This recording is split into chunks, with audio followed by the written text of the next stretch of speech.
gitu. Ya. Terus di-share lagi nggak? Nah, itu kelihatan nggak? Nah, Bapak itu aja coba coret-coret Bapak.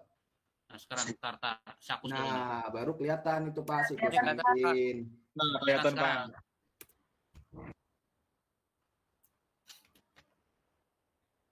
Ya udah, makasih ya.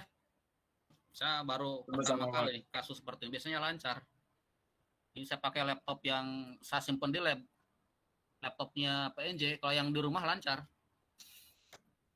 Sekarang saya nyoret. Kelihatan nggak? Terlihat Pak. Kelihatan ya?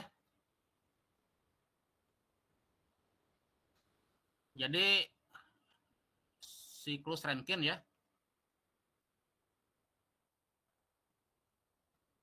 Atau minggu depan kita kuliah offline aja ya? Gimana? Setuju, Pak, setuju. Boleh Pak. Ya. Setuju Pak. Mulai minggu depan offline ya. Iya Pak, setuju. Online Setuju, ini Pak. banyak masalah ini. Masalahnya saya ngomong terus, kamu tidur di rumah.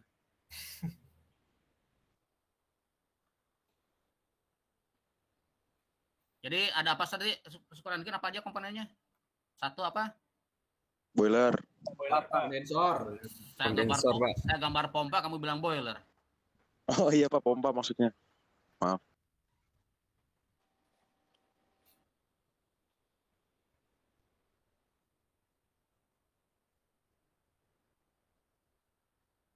Ini pompa ya. Pompa, ini boiler. Steam turbin. Ini kamu bilang tadi exchanger ya, atau kondensor tuh HE ya. Udah gini.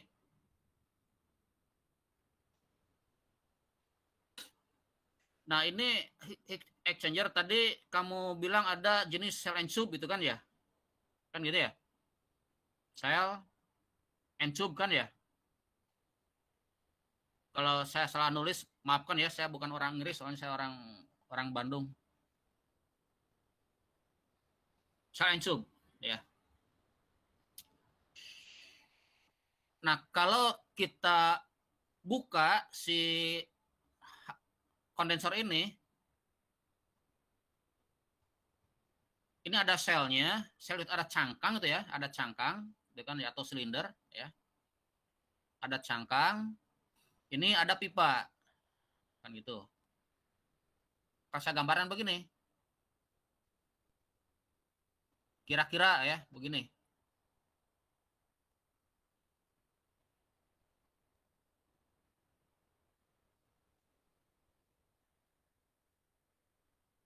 Nah, begini, gitu kan ya. Ini ada fluida satu yang masuk, ada fluida masuk ya. Ini fluida satu in, ada fluida satu keluar, gitu kan ya. Ini ada fluida 2 in, ada fluida 2 out. Kan gitu di mata kuliah perpan gitu nggak? Iya Pak. Ya kan? Berarti ada 2 fluida kan ya? Yang mengalir. Iya Pak. Nah, betul. Fluidanya apa saja? Yang satu apa? Yang fluidanya? Fluida panas sama dingin, Pak. Fluida panas itu kan yang satu fluida panas, yang 2 fluida dingin. Kan itu ya? Iya Pak, betul. Kan terjadi pertukaran panas kan ya? Iya. Antara fluida panas dan fluida dingin. Kan begitu? Jadi perpindahan panasnya terjadi pada kondensor. Kan begitu? Ya. Jadi perbedaan panas tadi itu terjadinya pada kondensor, di mana terjadi perbedaan panas antara fluida panas dan fluida dingin. Nah, sekarang kalau saya gambarkan, ini saya pertebal pipanya ya. Ini saya pertebal pipanya, kan gitu. Ini ada ketebalan pipa.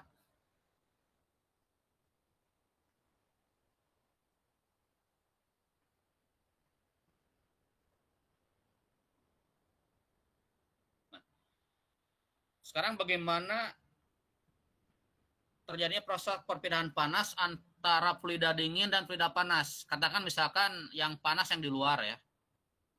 Yang panas yang di luar pipa, yang dingin yang di dalam pipa. Gitu.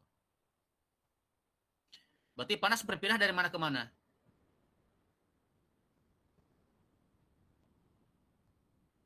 Panas berpindah dari mana ke mana? Dari dalam keluar, Pak. Dari Dari luar ke dalam. luar ke dalam, Pak. Dari sini kan ya. Nah gitu, ya. Berarti sini ada proses perpindahan panas. Nah, ada berapa jenis proses perpindahan panas?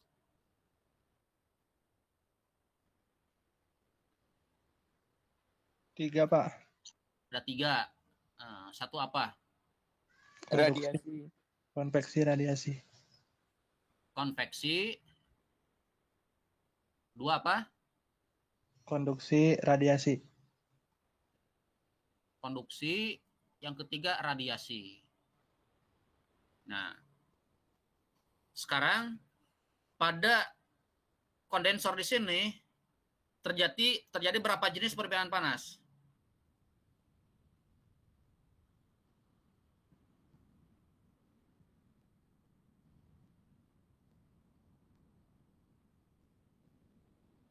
Ayo, ada berapa perpindahan panas pada kondensor ini?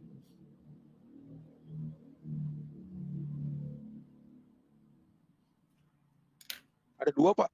Ya, benar nggak, Pak? Ada 2, apa saja? Ada konveksi sama konduksi.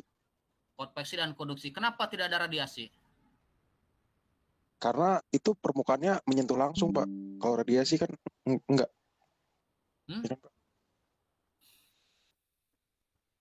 Kalau gitu saya kembali ke definisi. Apa definisi konveksi? Radiasi itu ini Pak, perantaranya udara. Sedangkan di situ kan nggak ada udara, Pak. Betul.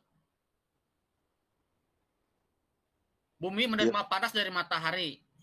Kan ada radiasi kan ya? Kan gitu ya?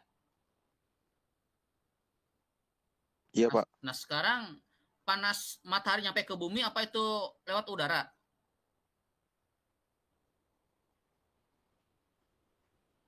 Langsung, Pak. Kenapa? Ini saya sengaja membahas mata kuliah yang lalu biar Anda tahu filosofisnya ya. Jangan Anda tahu konveksi, konduksi, radiasi, tapi begitu ditanya apa itu konveksi, apa radiasi itu nggak tahu. Ya. Apa konveksi?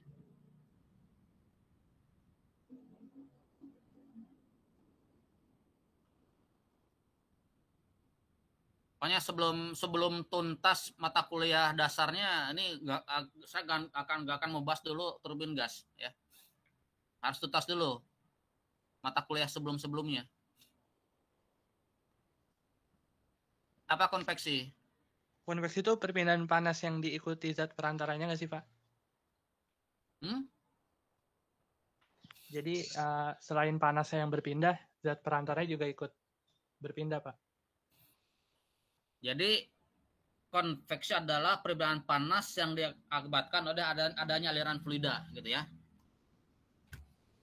Jadi konveksi adalah perbedaan panas yang diikuti dengan dengan aliran fluida, ya, atau perbedaan panas akibat adanya aliran fluida, gitu ya. Itu konveksi, ya. Kalau konduksi apa?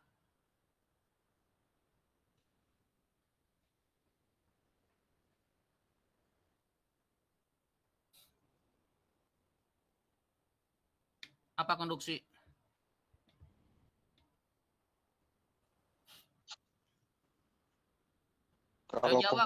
Kalau konduksi tanpa perpindahan zatnya, Pak. Ada kalornya tuh perpindahan kalornya tanpa perpindahan zat perantaranya. Ya, saya paham ya. Maksud Anda benar, cuman ngomongnya salah. Konduksi adalah perubahan panas yang terjadi pada benda padat. Itu ya. Radiasi apa radiasi? Perpindahan panas tanpa itu, Pak, memerlukan zat perantara. Nah, iya. Radiasi adalah perbedaan panas yang tanpa memerlukan zat perantara. Itu kan ya? Betul, Pak.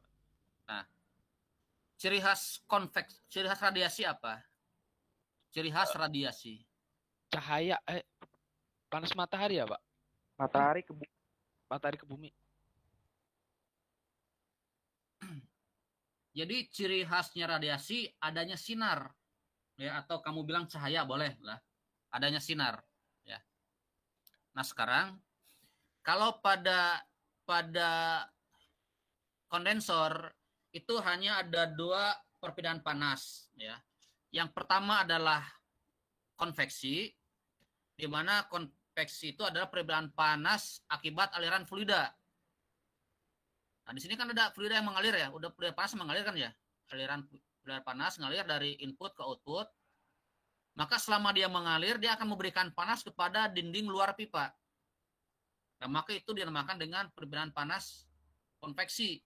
Perbedaan panas antara aliran fluida yang panas ke dinding pipa bagian luar. Itu makanya perbedaan panas konveksi.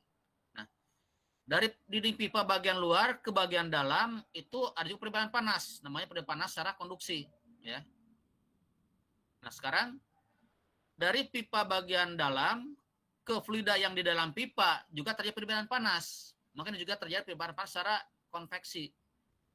Jadi ada 3 cara perpindahan panas, itu dari fluida yang panas ke dinding pipa bagian dalam, dinding pipa bagian luar. Ada perbedaan panas konduksi dari pipa bagian luar ke pipa bagian dalam. Dan yang ketiga ada perbedaan panas dari permukaan pipa bagian dalam ke fluida yang ada di dalam pipa. Ada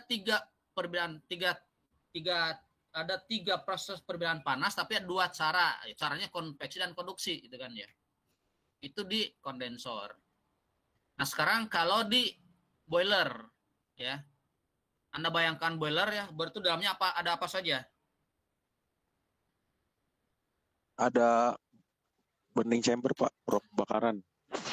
Ya, ada. Start ya, saya bikin halaman baru lagi.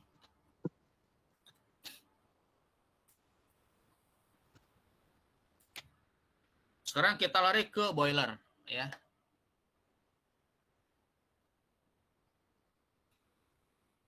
Satu ada apa di boiler? Tadi kamu apa? Pembakaran, Pak. Pembakaran ya. Nah, boleh pembakaran. Terus yang kedua apa? Sebenarnya kalau pembakaran itu proses ya, bukan alat. Alatnya namanya ada burner ya. Yang kedua ada apa?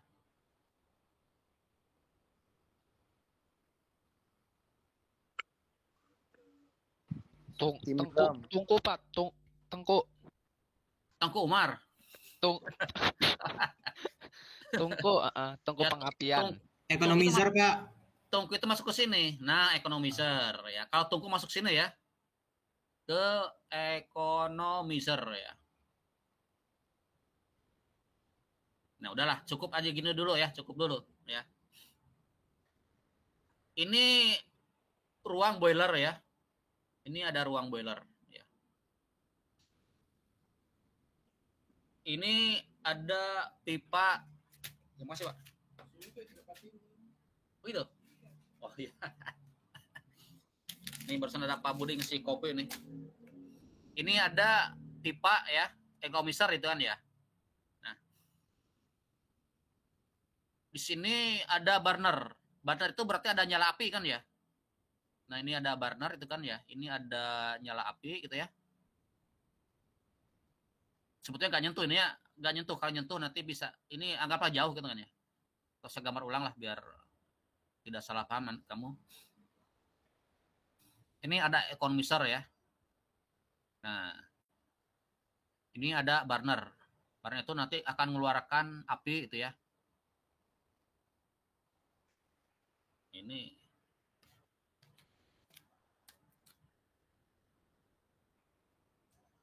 Nah, ini api ya. Ini api. Pada economizer itu ada aliran apa di pipanya ada aliran apa?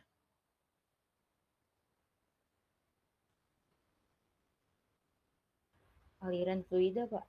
Aliran fluida. Nah, gitu ya. Fluida apa? Fluidanya? Air. Air, ya.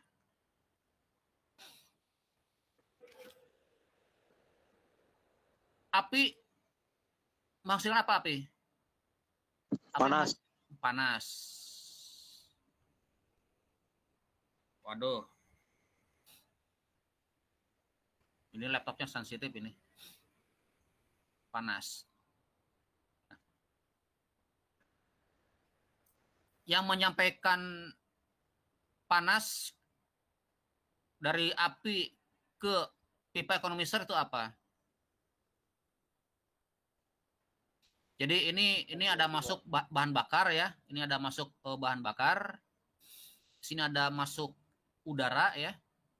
Kan gitu ya?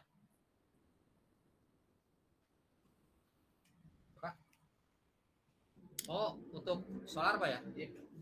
Tangan dulu sekarang. Ya. Oh ya. Pak di tas. Iya. Enggak bawa.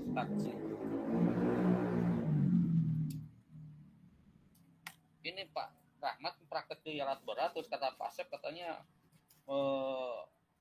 solarnya kurang kata gitu. Di mana Pak? Sini? Iya. Makasih Pak ya.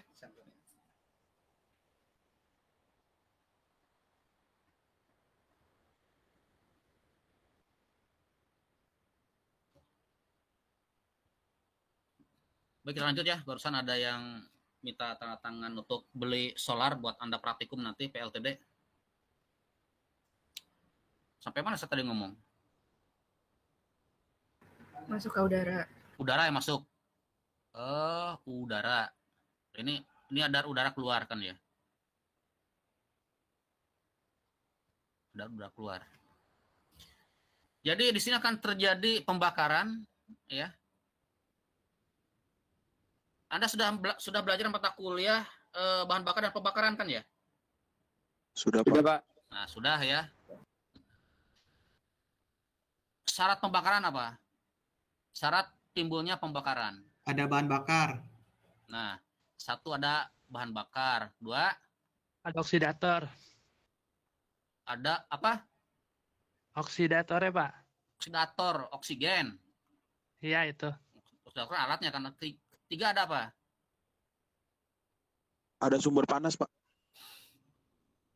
Ada sumber panas. Ya. Ini kok sensitif sekali laptopnya tiba-tiba muncul ini.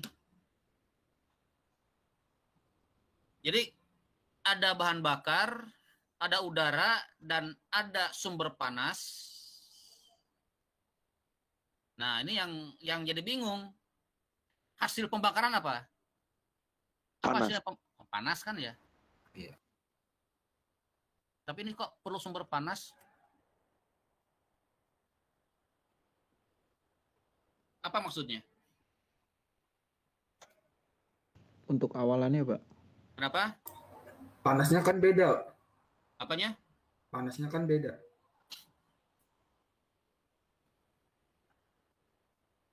Komponen utama bahan bakar apa? Komponen utamanya?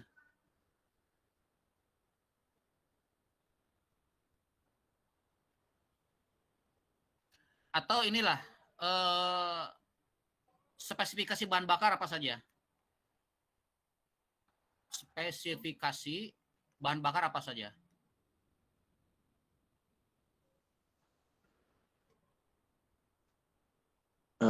Cair, padat, sama gas ya, Pak. Berapa? Bahan bakar cair, bahan bakar padat, sama bahan bakar gas. Itu mah jenisnya. Ini Jenisnya, Pak. spesifikasi bahan bakar apa saja? Spek. Apa? Ada kalornya, ada karbonnya, Pak. Ada nilai kalor. Yang kedua, Kadar airnya sedikit. nah, terus apa lagi? Karbon bukan, Pak? Ya, karbon. Terus apa lagi?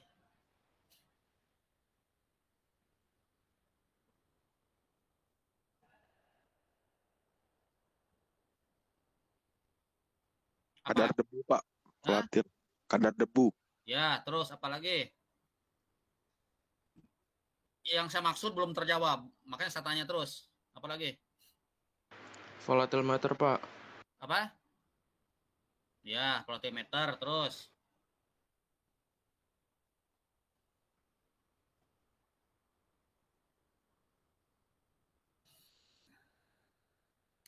Jadi ini ada hidrokarbon kan ya. Ini mewakili bahan bakar ya, hidrokarbon, itu kan ya. Ditambah O2 tadi ya. Ini pembakaran umum ya. Tambah O2, apa hasilnya? CO2. CO2 plus H2O, Pak. plus H2O plus apa?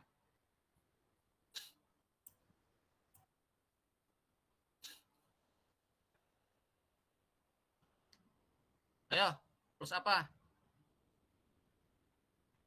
Plus panas kan ya? Kan gitu? Ya. Iya, Pak. Jadi produk bahan bakar produk pembakar itu adalah yang utama CO2, H2O plus panas. Kan gitu. Nah, syaratnya supaya hidrokarbon ini bisa bereaksi dengan oksigen apa syaratnya?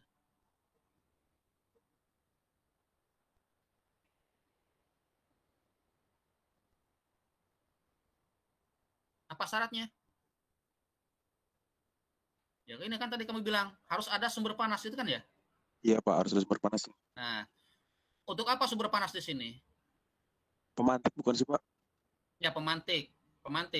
Tapi pemantik itu kan istilah bengkel kan ya? Nah, istilah di apa teori pembakarannya apa? Flash point, Pak. Nah, apa itu flash point?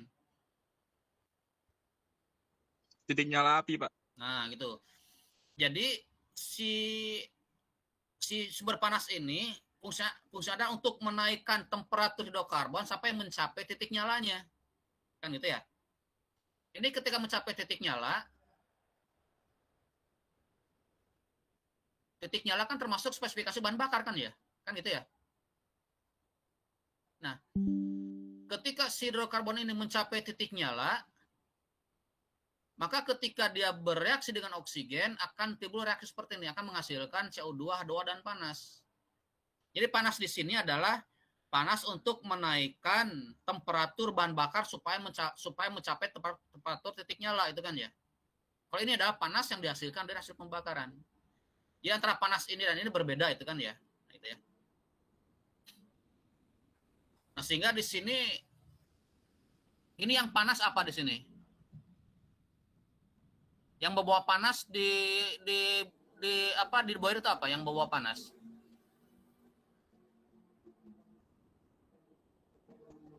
Udara bukan ya, Pak? Udara ya. Nah, udara ya. Berarti di sini ada udara panas, itu kan ya? Betul nggak? Betul, Pak. Ada udara panas yang mengalir ke cerobong atau ke stek ya, atau ke apa namanya? Ke ya cerobong asap ya, stek ya. Nah, berarti di sini ada perbedaan panas antara udara dengan air tadi kan ya? Melalui Iya, Pak. economizer. Nah, di sini ada perbedaan panas, konveksi dan konduksi. Ya. Di sini ada api. Api mempunyai sinar tidak? Punya. Api ada sinar. Maka di boiler di samping konveksi dan konduksi juga ada penerimaan radiasi. Karena apa? Karena api memiliki sinar. Tadi kan dikatakan ciri khas radiasi adalah ketika sumber panasnya itu memiliki cahaya atau sinar, maka ada radiasi. Sehingga pada boiler terjadi 3 jenis perbedaan panas. Ada radiasi, ada konveksi, dan ada konduksi. Sementara pada kondensor hanya 2 perbedaan panas, yaitu konduksi dan konveksi. Jelas?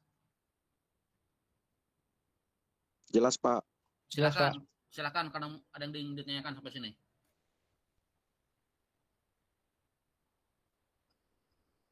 Malu bertanya sesuatu ujian, ya. Iya, Pak. Paham, Pak. Silakan kalau mau bertanya.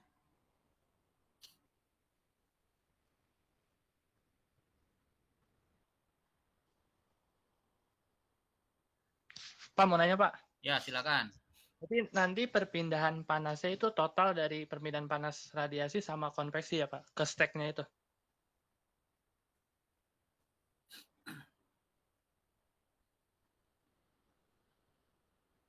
Perpindahan panas itu terjadi antara udara dengan fluida air kan ya.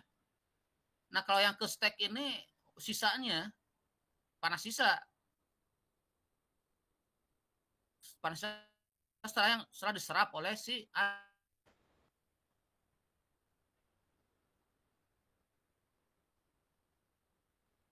Jadi total panas yang diterima oleh si air di sini itu adalah perbedaan panas konveksi dan perbedaan panas radiasi. Itu total panas yang diterima oleh si air. Berapa besar panas yang dipindahkan secara konveksi dan berapa besar panas yang dipindahkan secara radiasi. Itu yang diterima oleh si air. Sementara konduksi hanya penerus saja, meneruskan kan ya, meneruskan dari konveksi dan radiasi kan itu ya. Jadi perubahan panas konveksi dan radiasi terjadi itu dari luar pipa ke dalam pipa.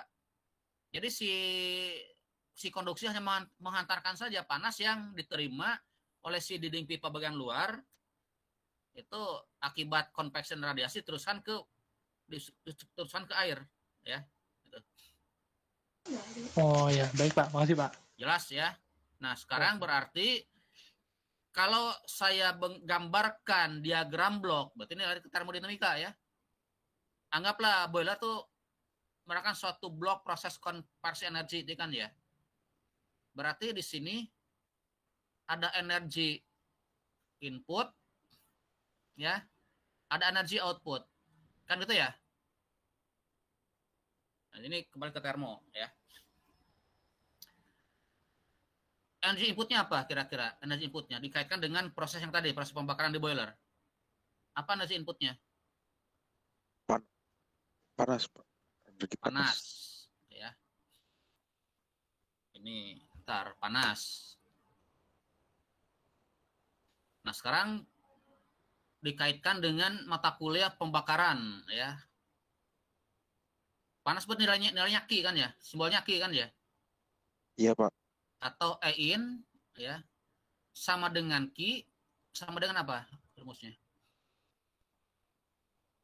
MC delta T. Apa? M kali C kali delta T, Pak. Bukan.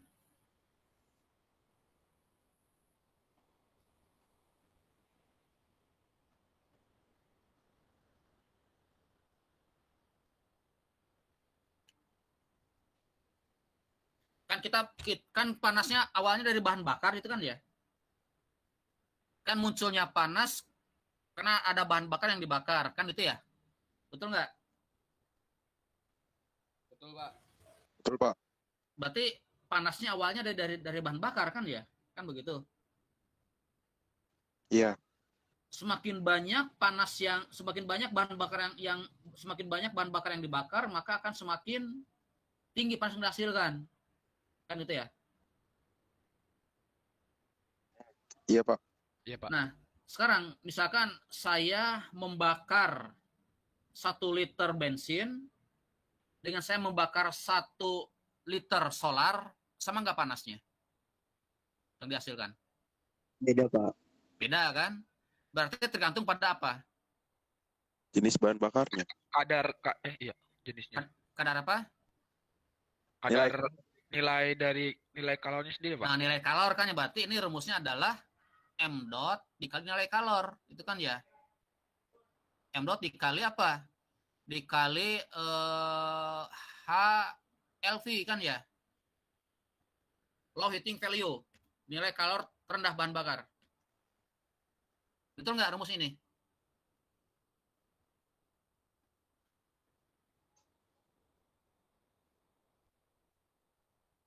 Ini laju aliran massa bahan bakar dikali dengan nilai kalornya.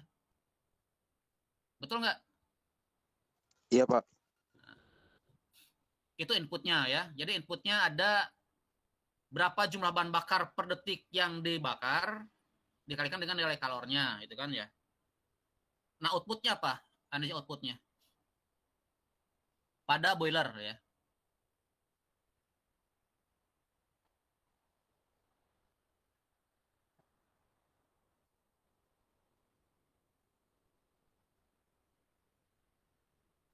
Ayo bicara, yang diam aja. Outputnya, maksudnya nih output dari boiler, Pak. Ya, tapi dalam bentuk energi ya. Energi apa yang keluar dari boiler? Mekanik, energi gerak, Pak. Boiler bergerak kan Oh, boiler. turbin. Iya, iya.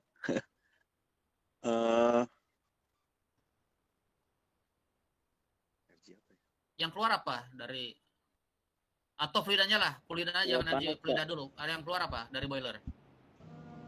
Uap panas, Pak. Apa? Uap panas. Ini nah, saya gambarkan ini yang uap panas kan ya.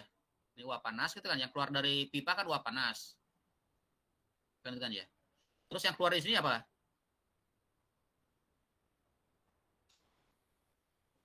Ada gas buang kan? Ya. Iya, Pak. Iya, Pak. Jadi outputnya ada dua. Outputnya ada uap panas, ya. Ada uap panas dan ada gas buang, itu kan ya. Nah, ada gas buang.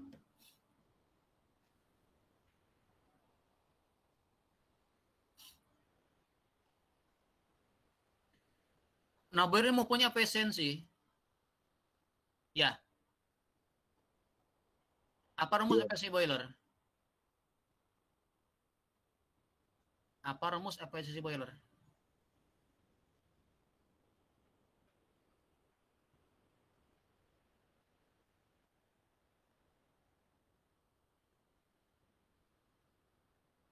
Ini pemahaman dasar ya, yang mestinya harus Anda pahami. Apa rumus efisiensi dari boiler? Output bagi input kali 100% ya, Pak? Key-in kurangi losses bagi key-in ya, Pak? Nah, betul. Key-in dikurangi key losses dibagi dengan key-in. Itu kan ya? Itu ya. Atau sama dengan, nah ini lossesnya apa di sini? Kalau key-in-nya kan ini ya. Key-in-nya kan ini ya. Nah, lossesnya yang mana? Di sini. Lossesnya yang uap panas bukan, Pak? Yang kecerobong asap, Pak, gas Nah, buangnya. ini lossesnya. Oh iya, Ya. salah, Pak. Iya, iya. Berarti key-in dikurangi yang key gas buang itu kan ya. Sama dibagi key-in kan itu ya. Iya. Nah, sekarang key-in dikurangi gas buang sama dengan apa? Key-in dikurangi gas buang sama dengan Uap panas, Pak. ya uap panas dikitanya. Sehingga efisiensinya adalah key uap dibagi dengan key in. Nah, itu ya.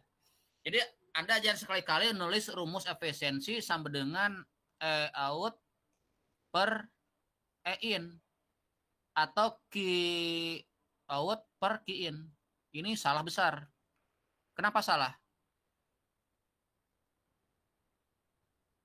Lossesnya kan belum dihitung, Pak. Nah, itu loh, sebelum dihitung kan ya. Berarti kalau Anda ngitung ini pasti selalu nilainya 100% kan ya?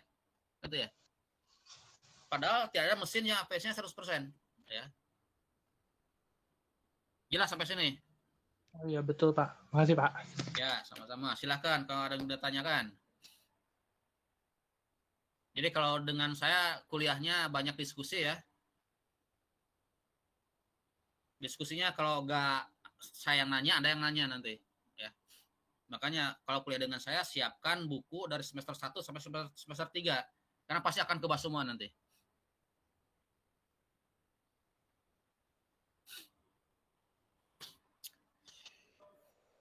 Nah, berikutnya. Atau ada yang tanyakan dulu sampai sini?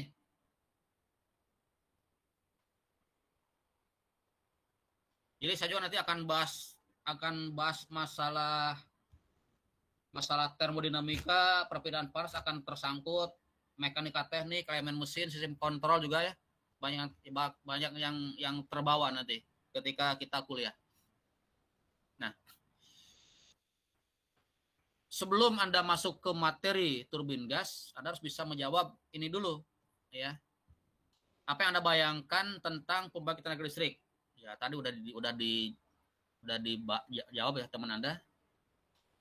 Nah, jenis pembangkit tenaga listrik itu apa saja? Jenis pembangkit. Tadi ada PLTU kan ya?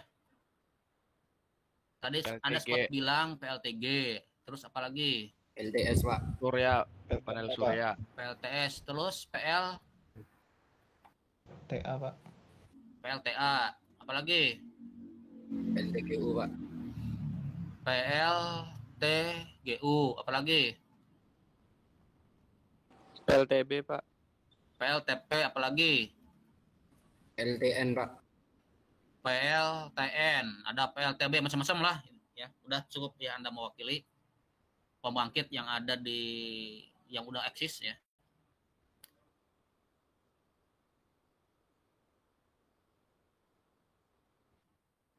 Ya. Apa kaitan pembangkit tenaga listrik dengan mata kuliah kimia terapan? Ada belajar ini kan ya? Ada Pak. Nah, apa kaitan kimia terapan dengan pembangkit tenaga listrik? Tadi Pak rumus reaksi pembakaran. Ya, reaksi pembakaran. Selain itu ada lagi? Yang kalor itu untuk menentukan nilai kalornya, Pak. Uji Ya. Uji nilai kalor ya. Iya. Analisis primer udah jawab tadi. Ya, gambar teknik apa kaitannya dengan mata kuliah dengan power plant? Untuk memahami Skemanya Pak. skemanya. Skema ya. K2 apa kaitannya dengan power plant? Untuk keselamatan diri sendiri, Pak, safety-nya. Kenapa? Untuk keselamatan diri sendiri, safety-nya. Keselamatan itu ada untuk diri sendiri. Untuk siapa? Perusahaan. Anda perlu APD. Ya. Terus untuk apa? Unit pembangkitnya Pak. Berarti pada pembangkit, ya. Supaya pembangkit itu selamat, maka Anda mengoperasikan sesuai dengan SOP-nya, ya. Termasuk prosedur pengoperasian sama parameter-parameter yang disetting, ya, supaya pembangkitnya selamat atau aman. Ya, ini nanti kaitannya dengan pemeliharaan pembangkit. Satu lagi, Lingkungan di sekitar Pak. lingkungan sekitar. Nah, karena lingkungan pun harus diselamatkan, maka ketika Anda melakukan pembakaran, itu gas buangnya harus memenuhi persyaratan yang ditentukan oleh aturan, ya. Misalkan kadar CO-nya, kadar CO2-nya, kadar NOx-nya itu kan ya harus sesuai dengan standar, ya. Nah, rangkaian listrik apa kaitannya dengan pembangkit?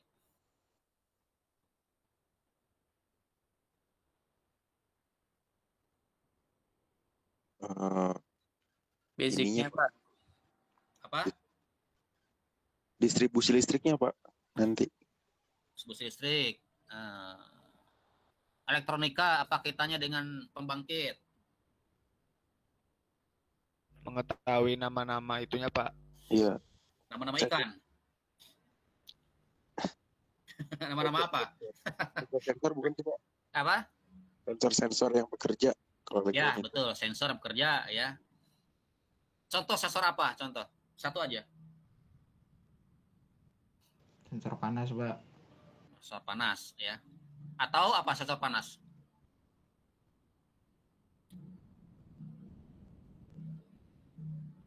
Ya, termometer sensor panas kan ya. Betul Pak. Mekanika teknik. Apa kaitan dengan pembangkit? Itu untuk di turbinnya Pak.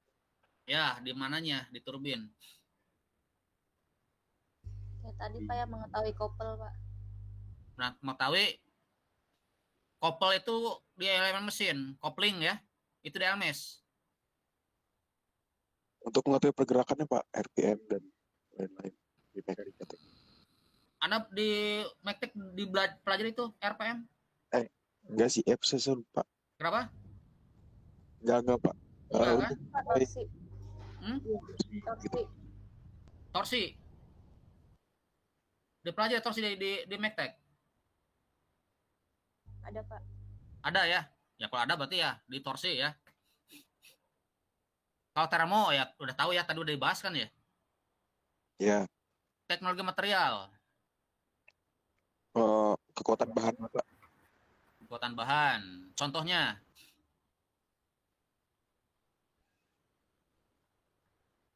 Tadi di boiler itu kuatnya berapa derajat Celcius biar kayak gitu-gitu Pak. ya. Mekanika fluida, Tadi di pipa Pak, di tubnya. gimana? Untuk mengetahui aliran pipa, apa aliran yang ada di pipa itu, aliran fluidanya. Ya bolehlah. Sistem kontrol. Oh tadi udah ya, udah ada jawab tadi ya, yang apa kontrol tadi? PLC. Kontrol PLC itu ya. Tadi Pak. Nah, bengkel mekanik, Anda belum bengkel mekanik ya? Belum Dapatkan Pak. ya? Ya udah berarti ada Belum, aja Pak. dulu. Semester ini. Ya seperti ini. Instrumentasi dan pengukuran. Apa kaitannya dengan pembangkit? Di mananya? Di pembacaan sensor itu Pak, untuk ngukur-ngukur. Mengukur apa? Kayak tadi pembacaan sensor tekanan dan lain-lain gitu kan butuh itu Pak. Di pengukuran. Ya, tadi kan sensor di elektronika tadi kamu bilang ya. Iya sih. Nah, di implementasi apa? Memang ada sensor juga.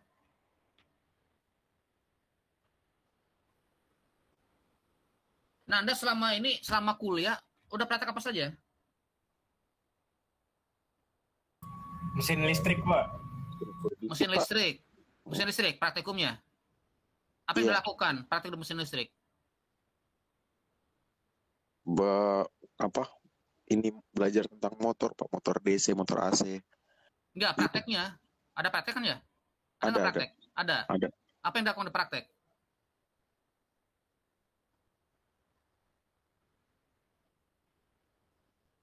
Ketika ada praktikum mesin listrik, apa yang dilakukan? Ngerangkai. Iya. Habis merangkai, Ngitung-ngitung juga, Pak. ngitung. Terus apa lagi? Melihat karakteristik motor DC, Pak, eksitasi terpisah gitu, Pak. Nah, dari Membaca mana Anda tahu karakteristiknya? Dari praktek itu. Pengukuran ya Pak. Iya, yang Dari ngukur, ya, yang diukur apa? Bebannya Pak yang keluar. Anda ngukur kan ya? Iya. Dan Anda juga melihat alat ukurnya, berapa angkanya gitu. Ya. Iya Pak. Ya itu berarti itu kaitannya dengan pengukuran, ya. Pengukuran apakah pengukuran tegangan, pengukuran arus, pengukuran torsi atau pengukuran RPM gitu ya. Kan gitu ya? Iya Pak. Ketika Betul, Pak. nah jadi itu kaitannya dengan pembangkit. Pembangkit ada pasti ngukur tegangan dan dilihat kan ya. Mengukur arus, torsi dan putaran itu kan ya. Perpindahan panas udah tadi bahas ya. Bahan bakar dan pembakaran udah tadi. Nah, ini elektronika daya. Udah dapat kan ya? Udah Pak. Udah. Nah, kaitan dengan pembangkit apa? Elektronika daya.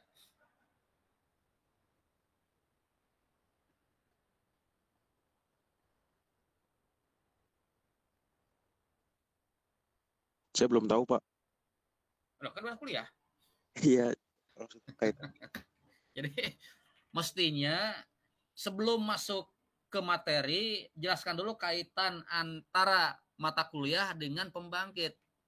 Maksudnya seperti itu. Sehingga mahasiswa itu ketika belajar itu udah punya bayangan, itu kan arahnya mau kemana, gitu ya. Ibarat Anda mau ke Bogor, harus bisa membayangkan Bogor kan ya, kan itu. Kalau Anda mau ke Bogor, Anda tidak tahu Bogor, nanti Anda sampainya ke Sukabumi, kan nyasar. elektronika daya itu kelanjutan dari itu Pak, elektronika. Iya, apa bedanya elektronika daya? Kalau elektronika daya itu kayak mempelajari aplikasinya Pak tentang komponen-komponen elektronikanya. Ya, aplikasinya di pembangkit di mana?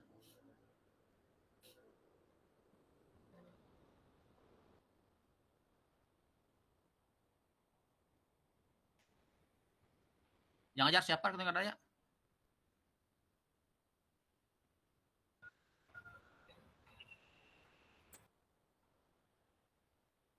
Yang ajar siapa elektronika daya? Yang ajar? Pak Devi, Pak. Pak Devi. Pak Devi sendiri ya? Nggak tandem?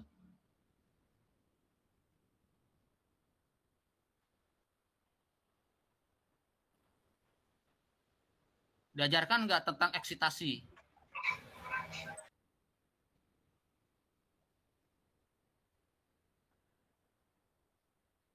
Udah kita lewat ya. Memang Pak Devi sih dosen baru ya. Relatif baru ya. Mesin listrik, apa kaitan dengan pembangkit? Tadi Pak di generator, di motor-motor yang ada. Generator sama motor ya. Jadi nanti di sini turbin tadi ini dikoppel dengan generator itu kan ya? Kan gitu ya? Generator, ini pompa digerakkan oleh motor itu kan ya. Nah ini mesin listrik gitu ya. Nah gitu. Pompa dan kompresor. Udah dapat kan? Udah. Apa kaitan dengan pembangkit? Itu Pak, apa konsep pompanya kan ada sentrifugal aksial, jadi yang dipakai di boiler yang mana gitu? Butuh tekanan atau alirannya?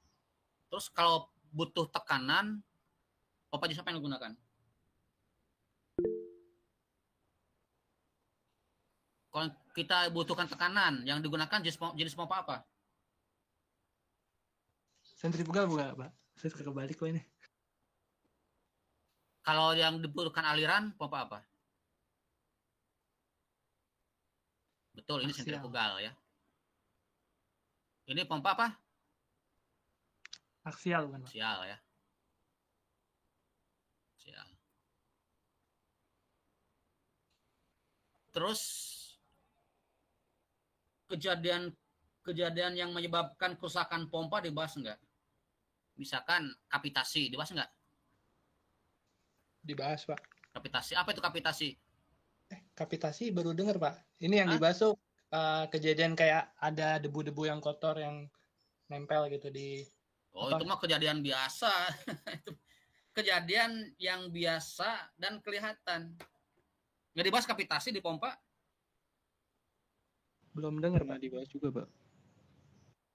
Nggak harusnya dibahas karena jadi gini, pompa ini sering rusak akibat kapitasi. Nah, gitu ya. Di kompresor sering rusak akibat adanya surging. Dibahas nggak surging? Apalagi ya, ini aja nggak dibahas, apalagi ini, gitu kan ya? Kavitasi sudah, Pak. Sudah, apa kavitasi? Adanya gelembung gitu ya, Pak. Gelembung apa? Gelembung udara. Waktu itu pernah itu sih, Pak, ke lab. Terus dijelasin di situ.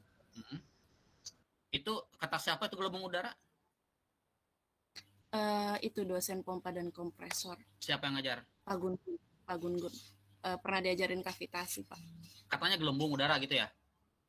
Gelembung uap, Pak.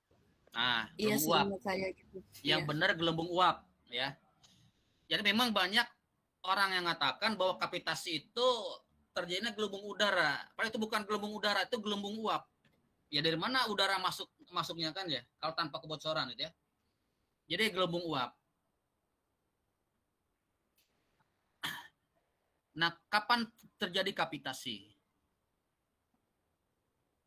Pada itu Pak, pada saat cair mengalir pada pompa.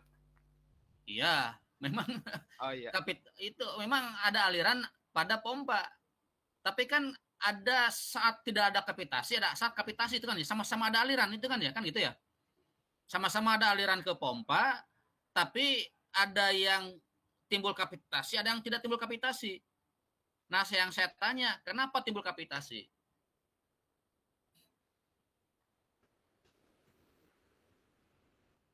Atau apa penyebab timbulnya kapitasi?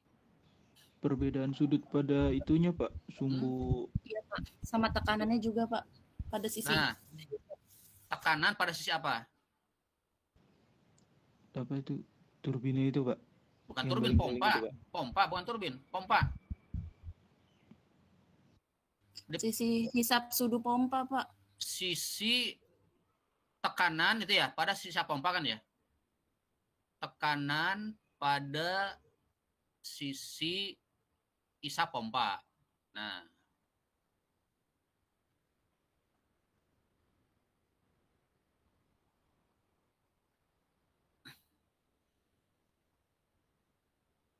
ketika gimana pertanyaannya? Pertanyaannya itu kan kapitasi itu disebabkan karena tekanan sisi isap pompa itu kan jawabannya kan ya. Nah, gitu ya. Nah, ketika tekanan berapa timbulnya kapitasi? Kan ini pompa. Pompa ya. Ini sisi isap atau suction, ini sisi tekan atau discharge kan ya. Ini saya namakan PS, ini saya namakan PD, itu kan ya. Nah, yang menyebabkan kapitasi adalah kondisi tekanan di sisi isap di sini. Nah, yang jadi pertanyaan, ketika PS berapa timbul kapitasi?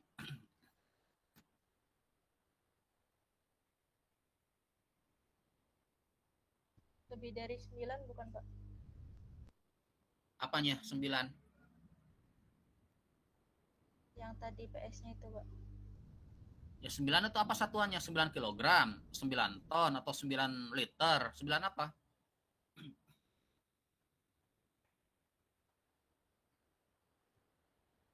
Betul 9, tapi 9 apa gitu kan ya? Angkanya betul 9. Iya, Pak, lupa satuannya yang di. Dan nanti saya bisa buktikan angka 9 itu dari apa? Dari tabel uap ya.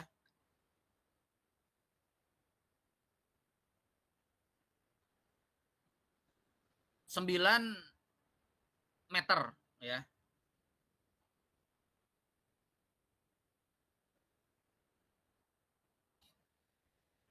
Jadi apabila P-nya tekanannya lebih kecil dari 9 meter. Anda setuju? Saya ngatakan P-nya lebih kecil 9 meter? Enggak, Pak. Kenapa enggak setuju? Tekanan bukannya PSI ya, Pak? Nah, gitu. Tekanan itu satuannya PSI. Ya, kenapa saya katakan meter? Ada pernah dibahas tentang head tekanan di mata kuliah Mekflu atau di pompa? Pernah, Pak. Head tekanan ya? Pernah? Iya. Apa rumusnya? Pernah, Pak. Tekanan head? Apa rumusnya? P sama dengan, atau gini, head itu apa? Artinya head. Head ya nulisnya. Apa artinya head?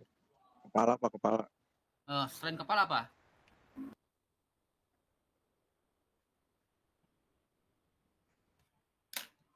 Coba lihat di kamus, head itu apa artinya? Selain kepala.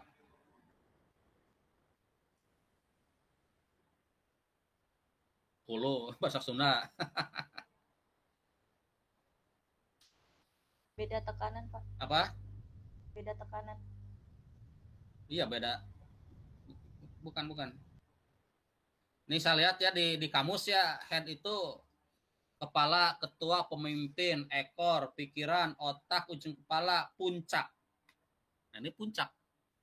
Lebih dekat kalimat ke puncak ya. Atau ketinggian ya, bisa nggak puncak itu sangat dengan ketinggian ya. Jadi head itu adalah tinggi tekan. Ya kalau istilah di mekanika fluida atau di pompa, head itu adalah tinggi tekan. Ya. Tinggi tekan. Nah, gitu kan ya. Kalau Anda punya kamus teknik, silakan Anda lihat di kamus teknik apa itu head ya. Itu kira-kira umumnya orang katakan tinggi tekan. Ya. Satuan tinggi apa? Nah, panjang meter, Pak. Meter. Satuan tekanan? Pascal, PSI. Pascal. Pascal ya, Pascal. Nah, ada nggak kaitan antara Pascal dengan meter?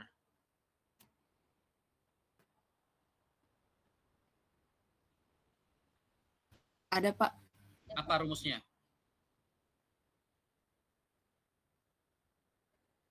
Apa rumus yang mengkaitkan antara Pascal dengan meter?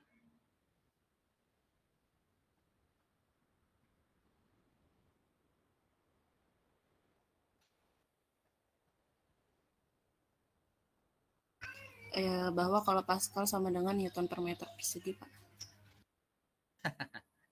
Ya boleh. Pascal itu sama dengan Newton per meter persegi. Ini kan meter persegi bukan meter kan ya? Kalau ini kan luas ya. Ini luas. Yang kita bahas adalah tinggi. Gitu ya. Gimana kaitan antara Pascal dengan ketinggian? Jadi saya akan bongkar semua mata kuliah ya sebelum masuk ke turbin gas biar Anda betul-betul paham apa yang pernah Anda pelajari ya. Tapi jangan sampai lupa apa yang saya bahas, jangan sampai Anda lupa kan berarti kan saya sia-sia menjelaskan panjang lebar mata kuliah yang udah Anda pelajari.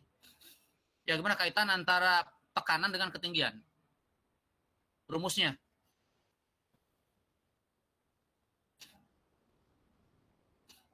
Ayo. Ingat mata kuliah mekanika fluida. Yang ajar Meklus siapa? Pak Adi ya? Iya, Pak. Betul, Pak. Nah, sekarang Anda bayangkan wajah Pak Adi ya. Biar Anda ingat hubungan antara tekanan dengan ketinggian.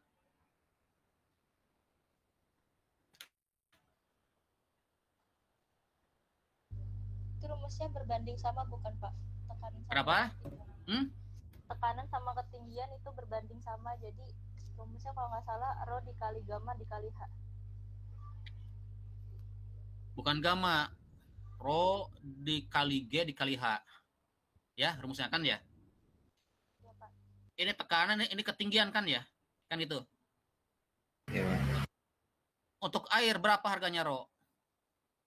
1000 gram per sentimeter kubik, Pak. 1000 ya. Untuk air Rho-nya 1000. Ini kok. Ini. Bentar.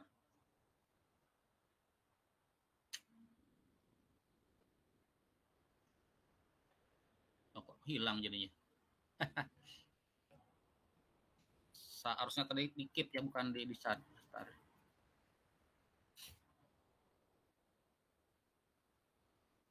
P sama dengan Rho GH ya.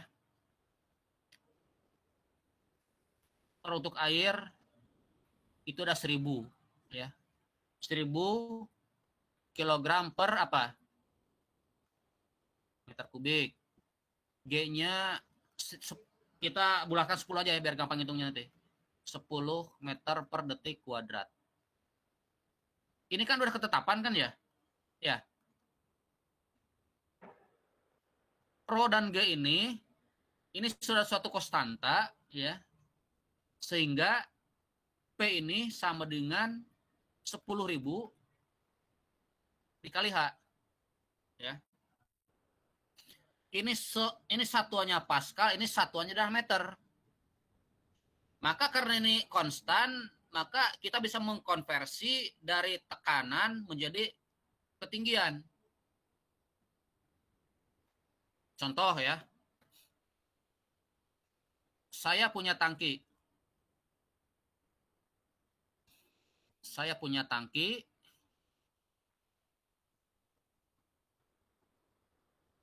isi dengan air ya.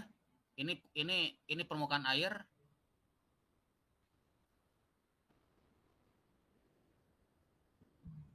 Ini saya kasih alat ukur tekanan, pressure gauge ya. Saya kasih, bentar, ini pindah-pindah.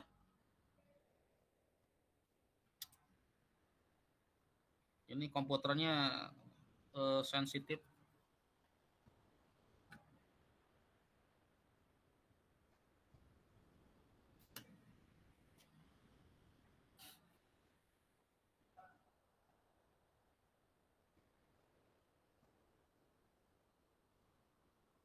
Ini tekanannya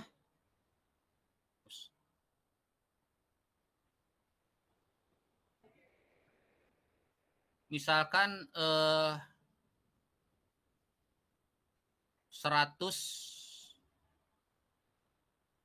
atau 10 kPa ya. 10 kilo Pascal. Ya. Sini tekanan saya ini saya kasih alat ukur tekanan ya, pressure gauge. Terbaca tekanannya 10 kilo Pascal. Nah, kalau ditanya berapa tinggi air di sini? Berapa tinggi airnya?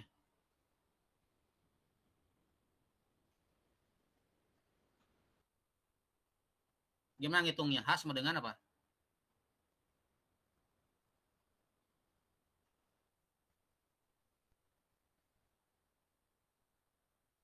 Ya berarti H-nya rumusnya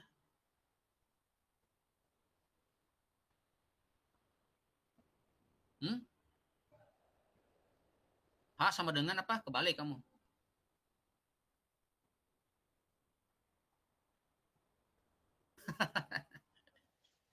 Ulang.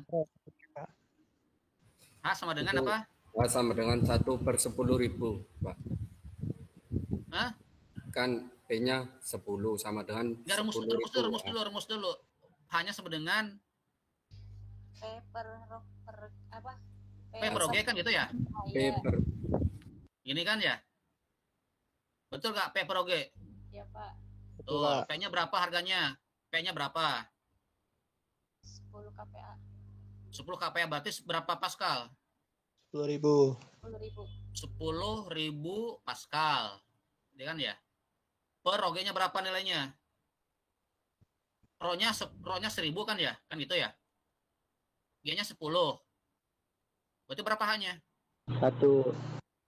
1 apa? 1 meter. 1 meter kan? Nah, kalau tingginya 1 meter, maka tekanannya 10 kilo. Atau kalau tekanannya terbaca 10 kilo, maka tingginya 1 meter kan ya? Kalau ini terbaca 20 kPa, berapa tingginya?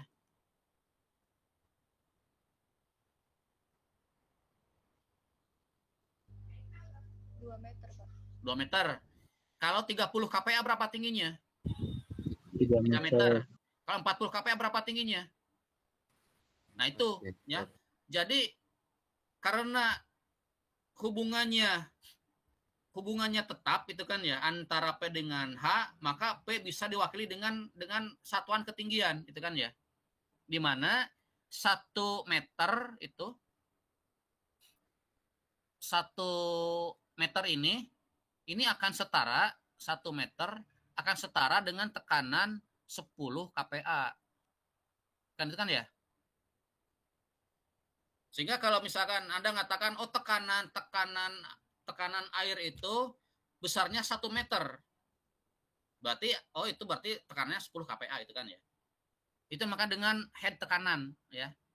Jika teman Anda tadi bilang satuan tekanan itu adalah meter, itu betul ya. Secara teori betul. Tapi harus tahu dari mana asal usulnya ya. Ini yang dimakan dengan head tekan atau head tekanan ya.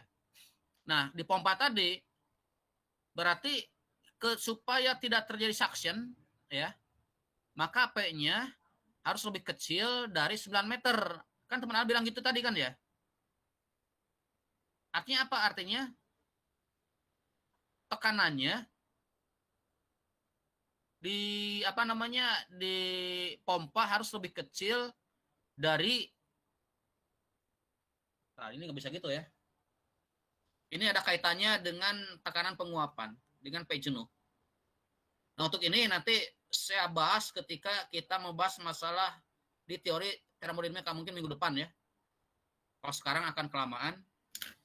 Jadi saya sekarang ngajar sampai jam 1:30 ya, karena jam 2 ada rapat. Nanti sisanya silakan Anda belajar sendiri. Ya.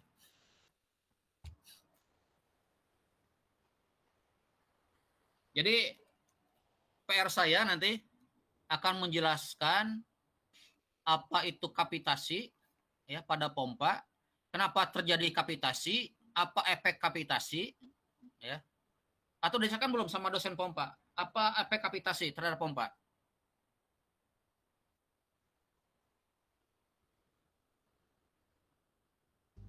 Terjadi sparasi bukan Pak? Bukan. Memang sparasi terjadi, tapi bukan itu yang dimaksud ya. Ini kaitannya dengan maintenance nanti, kaitannya dengan pemeliharaan pompa.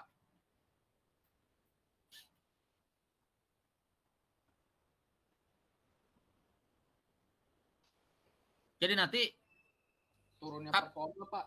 Kenapa?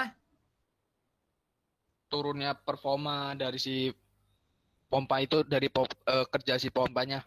Itu sudah pasti ya, tapi ini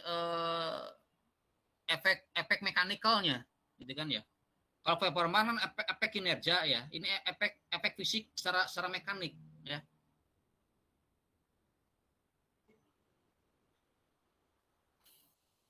Jadi kalau belum dijelaskan ya,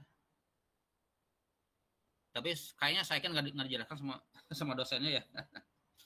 Ini kapitasi itu adalah proses terjadinya penguapan pada sisi isa pompa, gitu kan ya. Karena ada penguapan, maka di situ ada gelembung-gelembung uap, gitu kan ya. Nah, gelembung uap itu isinya kevakuman.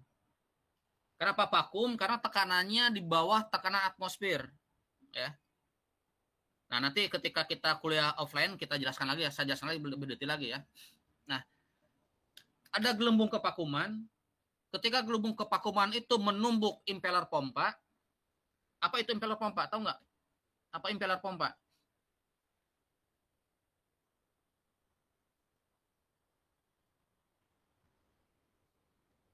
Tahu impeller pompa?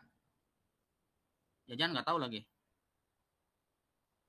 Apa impeller itu yang berputarnya, Pak? Ya, berputarnya. Ya. Jadi ketika gelembung kevakuman tadi menumbuk impeller pompa, maka dia akan pecah.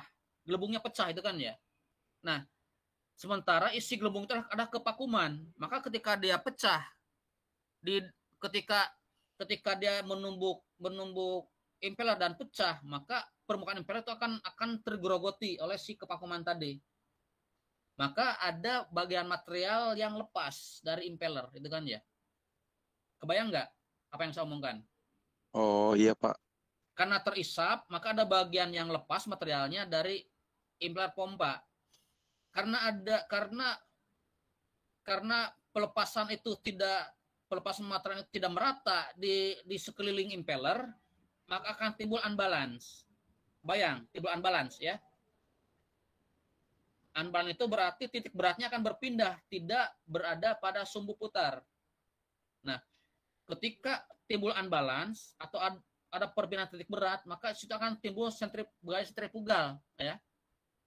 Jadi ketika titik beratnya berpindah dari pusat putaran, maka situ akan timbul gaya sentrifugal ya. Gaya sentrifugal itu akan menyebabkan vibrasi pada pompa. Vibrasi akan menyebabkan kerusakan pada bearing. Itu kaitannya dengan maintenance ya. Nanti kalau offline saya jelaskan lebih detail lagi ya. Kenapa timbul kapitasi, gimana caranya supaya tidak timbul kapitasi, apa efek kapitasi pada pompa itu ya. Dan juga akan saya jelaskan tentang surging pada kompresor ya.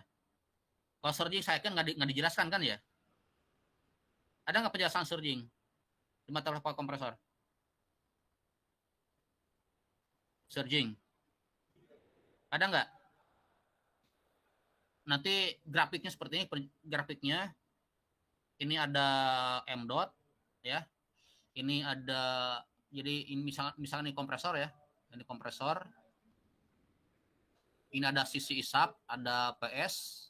Ini ada sisi discharge, ada PD. Ini ada grafik PD per PS. PD per PS. Ini ada grafik M dot. Ini grafik operasi normal kompresor. Ini putaran kompresor N-nya ya. Kompresor itu harus berada jadi operasi kompresor harus berada di bawah garis ini. Harus di sini, daerah sini.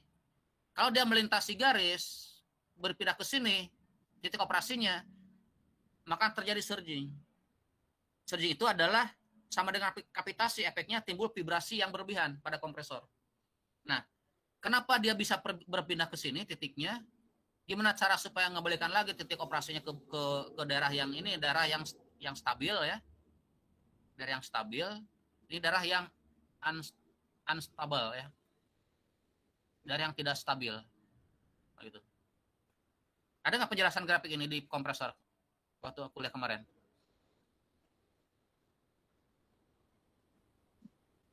Belum kayak Pak, saya lupa Pak. Belum Pak. Belum ya. Ya tolong nanti buka lagi catatannya ya. Kalau belum nanti saya jelaskan lagi lebih jelas lagi ya. Nah, sekarang Anda nanti akan kuliah boiler dan HRSG kan ya? Nah, Iya, Pak. Anda akan kuliah kalau ini dengan saya lah. Ini saya dengan Bu Arifia yang ngajar nanti ya berdua. Ini ada turbin air, energi baru terbarukan, proteksi listrik, generator dan transformator, PLTD. Nanti ketika Anda belajar ini, tolong Anda kaitkan dengan pembangkit. Ya. Silakan diskusikan dengan dosennya, apa kaitan materi kuliah tersebut dengan pembangkit. Karena harus nyambung. Yang sampai tidak nyambung. Kalau tidak nyambung berarti salah sasaran kan ya. Tujuan kita ke Bogor, tahu-tahu kita nyampe ke Sukabumi gitu ya. Silakan kalau ada pertanyaan sampai sini.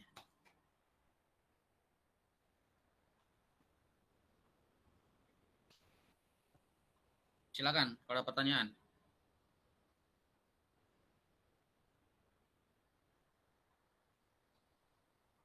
Kita kuliah sampai jam 1:30 ya. Nanti sholatnya mau maaf itu ada dulu karena saya atau mau istirahat sholat dulu terserah. Udah sampai jam 1. Ya. Silakan kalau ada pertanyaan.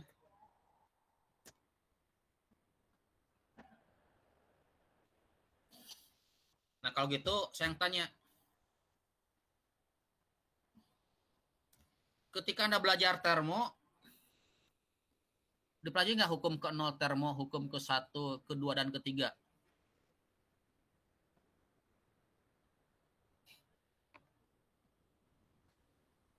Atau hukum ke-0 termodinamika itu menjelaskan konsep tentang apa?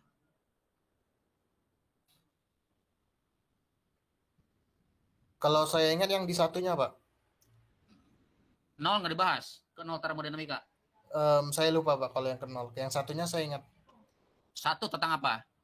Yang tentang energi tidak dapat dihancurkan dan tidak dapat dibuat. Hukum kedua.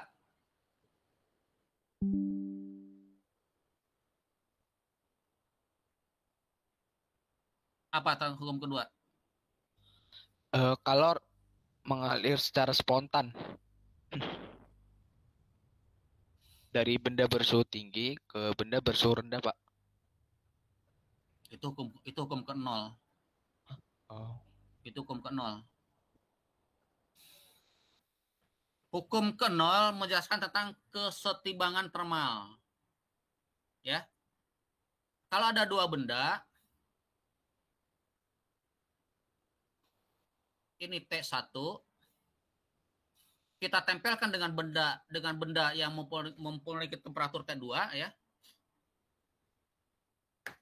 Kita tempelkan dengan benda yang punya temperatur T2.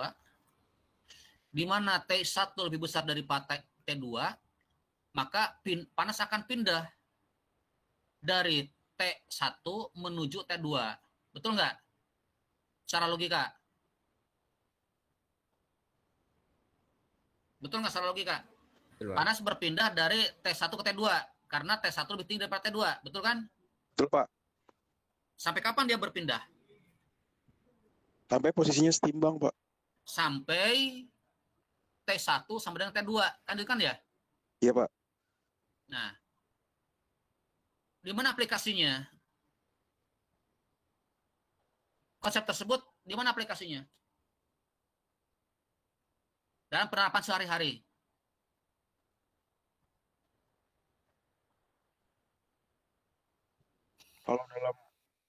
Kalau dalam kehidupan sehari-hari mah, contohnya waktu ini Pak, kompres Pak, kompres. Kompres naon? Kompres, misalkan lagi sakit gitu. Oh, ketika ada misalkan positif COVID itu kan panas badan, dikompres itu ya. Iya Pak. Saya kira dikompres ditekan. Kompres kan tekan itu kan ya. Iya Ini Pak. contoh ya. Saya punya air ya. Punya air. Temperaturnya tinggi. Nah, yang saya tahu temperaturnya tinggi, kan gitu ya. Tapi tidak tahu angkanya berapa, gitu kan ya. Maka kalau saya pengen tahu berapa temperaturnya, gunakan apa? Termometer, Pak. Termometer. Kita gunakan termometer air raksa misalkan ya, kan itu ya. Ini termometer itu kan ya. Saya celupkan termometer ya. Saya celupkan termometer. Di dalamnya ada air raksa kan ya. Maka begitu dicelupkan termometer, maka ini akan maju kan, air raksa kan ya, akan maju. Ya, betul nggak? Naik permukaannya. Betul, Pak. Betul. Sampai kapan? Kita lihat. Sampai berhenti kan, gitu ya? Betul nggak sampai berhenti? Ya, Pak, betul. Berhenti itu artinya apa kalau berhenti?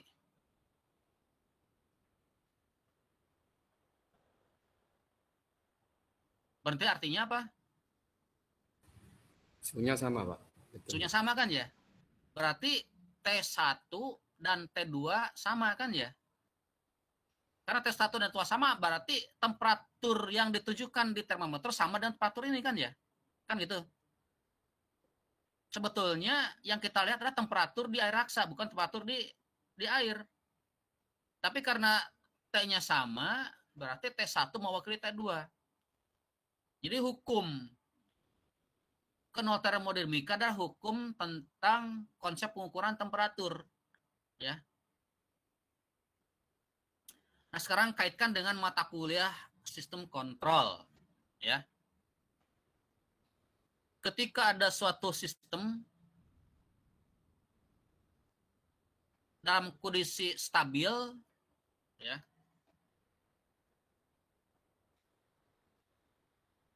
dan kita ganggu, ya, bisa gini lah.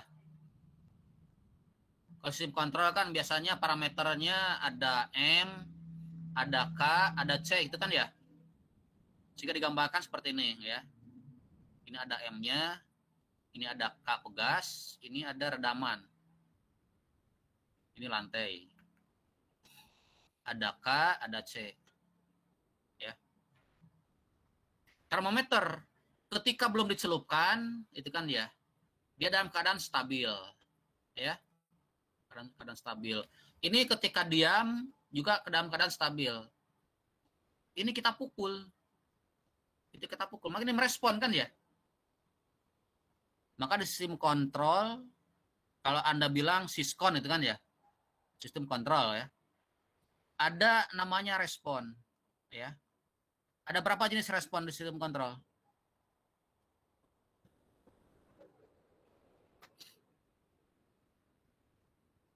Ada berapa jenis respon pada sistem kontrol? 2 Pak, ya atau tidak? Gimana?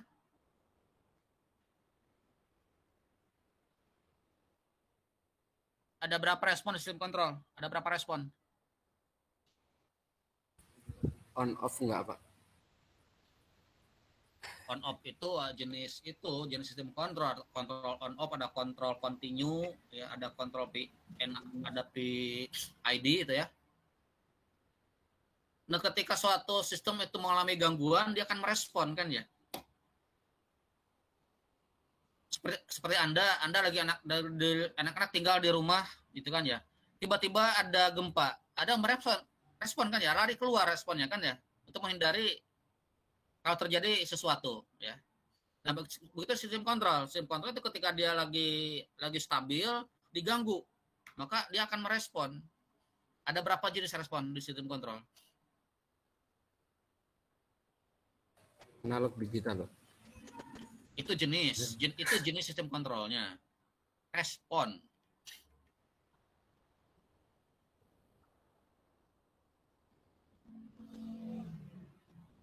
Anda pernah dengar transient dan steady?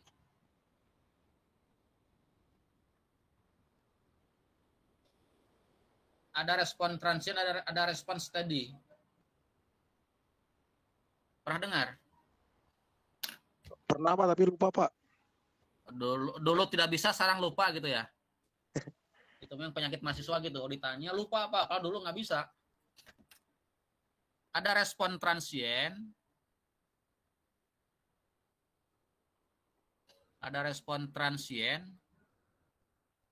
respon steady ya gitu. Nah, apa respon transient? Nah, respon transient itu respon yang terjadi perubahan parameter terhadap waktu ya. Misalkan ini ada pegas, ada peredam ya. Begitu ini saya pukul, ini kan goyang dulu kan ya. Akan bergerak dulu kan ya. Bergetar lama-lama diam. Kan gitu ya. Betul nggak? Begitu ini saya pukul, berarti saya berikan eksitasi dia. Begitu saya pukul, maka dia akan bergetar, lama-lama akan diam ya. Nah, ketika bergetar itu namanya respon transient. Ketika dia sudah diam, namanya respon steady. Nah, gitu ya. Nah, ketika Anda mencelupkan termometer ke air yang panas, maka si permukaan atau si ujung air raksa akan naik dulu, akan naik. Nah, selama dia naik, karena perubahan parameter tetap waktu kan ya. Maka selama naik, dia dalam kondisi transient. Ketika sudah diam, ini kondisi steady. Nah, ini kaitannya dengan teknik pembacaan alat ukur ya. Anda tidak boleh membaca alat ukur ketika responnya masih transient, karena angkanya masih berubah. Anda boleh membaca alat ukur ketika responnya sudah steady atau sudah diam atau sudah stabil ya. Jadi kadang-kadang di rumah sakit ini banyak suster yang sembarangan ya. Ketika dia pagi-pagi datang ke ruang rawat inap, dia akan mengukur temperatur suhu tubuh si pasien ya. Dia simpan alat ukur di di ketiaknya atau di mana lah, terserah kan ya, di mana posisinya. Dia simpan berapa detik terus diambil. Oh, sekian derajat. Nah, dia nggak tahu apakah masih gerak atau enggak si air raksanya. Sehingga menggunakan alat ukur itu harus sesuai dengan petunjuk. Petunjuknya itu boleh berapa menit dia disimpan di tempat yang akan diukur, baru dibaca. Jangan sampai baru dipasang, udah dilihat alat ukurnya berapa, padahal si ininya masih maju, masih kondisi transient katanya. Sehingga pembahasan suhu tubuhnya tidak sesuai dengan temperatur yang sesungguhnya. Itu saya perhatikan banyak kejadian di rumah sakit seperti itu ya, kecerobohan dari para perawat ya. Mungkin karena dia banyak pasien yang harus diukur, itu kan temperaturnya, sehingga dia ukurannya tidak sesuai dengan SOP alat ukurnya. Ya. Juga Anda ketika Anda nanti praktikum kan ya, begitu Anda merubah parameter sesuatu, ya begitu ada perubahan parameter, maka Anda memberikan eksitasi pada sistem tersebut. Maka akan ada respon dari alat ukur. Itu berupa pergerakan jarum, gitu kan ya. Maka Anda tidak boleh membaca alat ukur ketika jarum sedang bergerak. Anda diamkan dulu sampai jarum berhenti, baru Anda boleh membaca. Itu kaitannya antara hukum ke-0 termodinamika dengan teknik pembacaan alat ukur. Ya. Nah, kalau hukum ke-1 termodinamika itu tentang kekalahan energi, ya. Jadi energi tidak dapat diciptakan dan tidak dapat dimusnahkan, ya. Tapi kalau kita mengatakan bahwa energi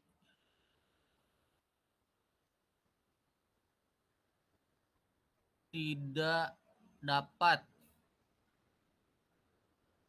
diciptakan, kan ikutan ya, dan tidak dapat dimusnahkan.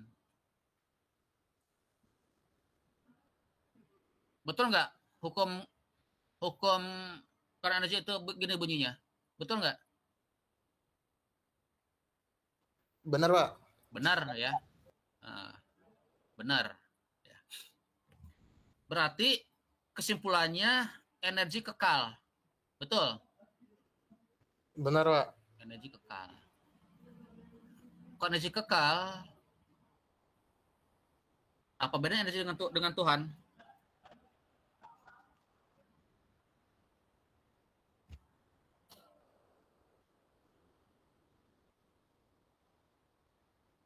Kalau benar energi kekal, apa bedanya energi dengan Tuhan?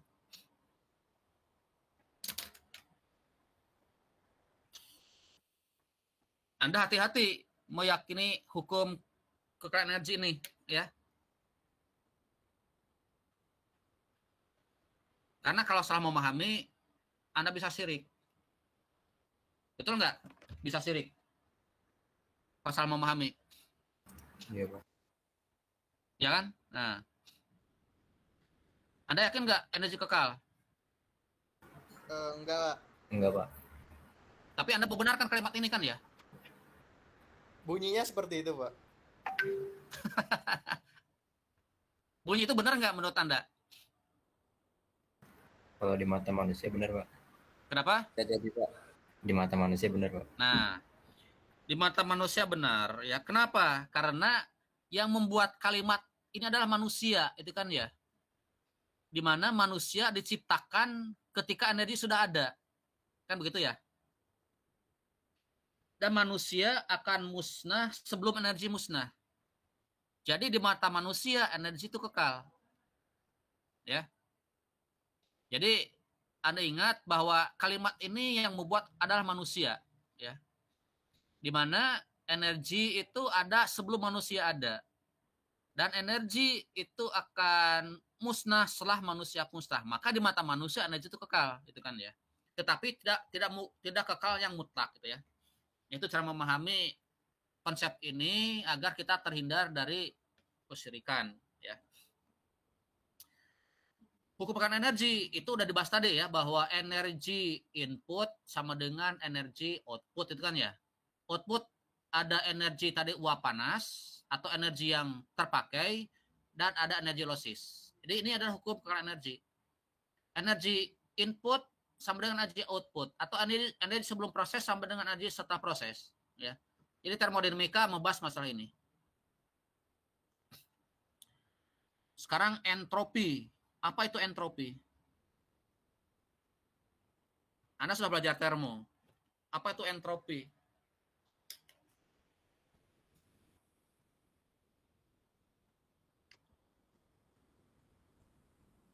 Ya, apa entropi?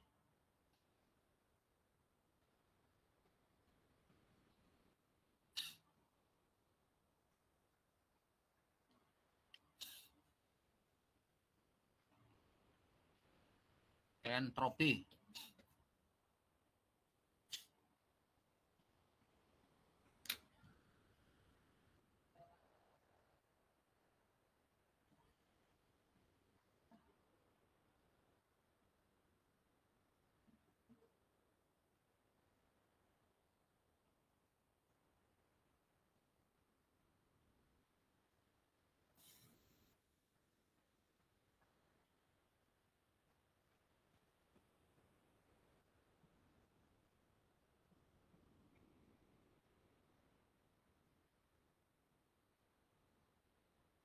Apa entropi?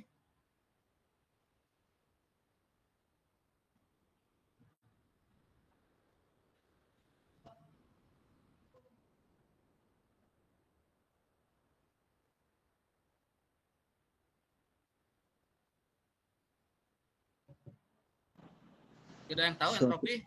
Hah? Apa? Satu ukuran derajat yang ketidakteraturan gitu Pak dalam sistem termodinamika. Ukuran Derajat tidak teratur suatu sistem derajat ketidakteraturan, ya. ya Ketidakteraturan suatu sistem termodinamika. pada sistem termodinamika ya. Nah gitu ya. Derajat ketidakteraturan pada sistem termodinamika, ya. Ukuran derajat ketidakteraturan. Nah, ini yang kita fokuskan. Kalau pada suatu sistem termodinamika semakin tinggi entropi, semakin bagus atau apa semakin jelek? Jelek, Pak. Semakin jelek Pak. Kenapa jelek? Karena penurunan ini energinya, Pak. Penurunan? Apa sih namanya? Penurunan. Aduh, saya lupa bahasanya gimana ya? Penurunan energi, pokoknya energinya berkurang, Pak. Sistem ininya. Ya, jadi kalau tadi dikaitkan dengan hukum pertama tadi ya, ini energi input sama dengan energi terpakai itu kan ya. Yang bilang tadi ada energi panas ya. Energi terpakai plus energi losses itu kan ya. Kan gitu ya. Atau gas buang lah itu kan tadi Anda bilang itu kan ya. Bahasa Anda tadi kan gitu. Energi kan gini. Tadi gini. Energi input sama dengan energi output kan itu ya. Ini menurut hukum pertama termodinamika kan itu ya. Outputnya tadi ada energi panas yang Anda bilang tadi, ada energi gas buang kan gitu ya. Nah gitu ya. Energi panas adalah energi terpakai kan gitu ya. Yang menjadi uap ya. Ini ada energi gas buang tuh ada energi losses. Ya. Jadi semakin tinggi entropi, makin akan semakin kecil. Kan itu kan ya. Maka efisiensi mesin akan semakin kecil. Kan ya? Kan gitu ya? Nah.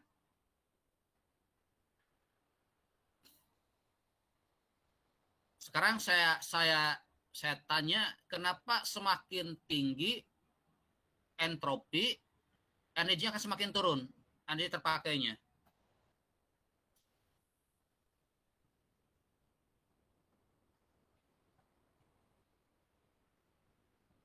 Jadi kalau kaitkan dengan rumus tadi, efisiensi itu sama dengan energi output ya per energi input, itu kan ya. Energi outputnya adalah energi terpakai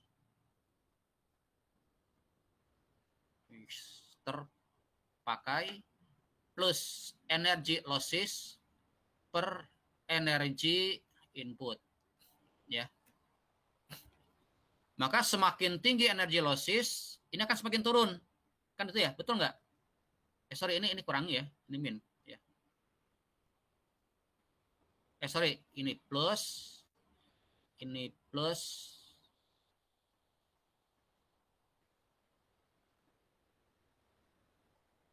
Berarti energi outnya sama dengan energi terpakai ditambah energi losses. Coba. Bukan gitu. Bukan gitu. Ya biar nggak panas, AC-nya lagi rusak. Itu besok praktek anaknya ya. Ini ganggu kan? Apa? Ganggu nggak? Lagi ngajar sebentar nggak apa-apa. Kalau sebentar. Oh itu besok nama anaknya ada nggak? Namanya ada anak. Udah saya kasih ke Rosidi. Anak-anaknya. Nanti saya kasih Eko lagi. Yang itu langsung buka langsung ada nama anaknya nggak? Apa? Lepas buka tadi langsung anaknya udah ada belum? Buka e-learning ada. Langsung anaknya udah langsung absen bisa. Oh harus buka dulu absennya. Kita buka absen di e-learning, udah buka baru nanti begitu klik ada daftar mahasiswanya. Langsung udah ada. Langsung ada. Tinggal absen.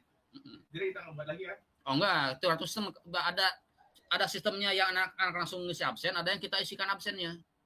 Ini Pak ini? Saya kemarin kalau kuliah hari Senin itu anak-anak absen sendiri, dia nggak bisa ngabsen. Tapi waktu hari Selasa kuliah praktikum pengurangan fisis, anak-anak bisa langsung bisa absen. Kayaknya ada standar ganda dari UTD-nya. Jadi ada yang bisa absen, ada yang enggak. Tapi kemarin saran dari UTD ya, unit transformasi digital, itu dosen ngabsen sendiri. Kita panggil, contreng gitu aja. Repot ya. Terus itu besok kan bertiga tuh, nggak di masing-masing kan kemarin kan bengkel ya. Itu nggak ada bangku siapa, dan saya, terus misalnya yang plat Pak Armadi, terus yang ini Pak Pedro, itu nanti apa namanya, enrollnya satu atau satu? Saya aja nih, tadi kan berarti saya tinggal attendance yang lainnya. Iya gitu. Itu aja. Gitu aja. Tinggal nanti kan enrollment kan tergantung mata kuliah, bukan tergantung dosen. Jadi enrollment itu mewakili mata kuliah, jadi satu aja cukup. Bahkan nanti kan yang tinggal saya nanti Pak Ahmadi tambahin. Gitu aja. Ya. Udah gitu aja. Berarti nanti dulu absennya aja ya. Ya, absennya kayak dulu aja lah, baris dulu kan kayak di PDC dulu. Baris dulu absen, dipanggil. Bukan. Itu loh, learning. Ya learning. Jadi nanti pas anak-anak absen tuh udah langsung absen sendiri ya. Iya, kalau bisa, kalau nggak bisa kita absen sendiri. Ya udah itu aja. Ya. Makasih ya. Ya, sama-sama. Ya. Nginep sampai Jumat. Udah bisa apa cucunya? Udah bisa apa cucu?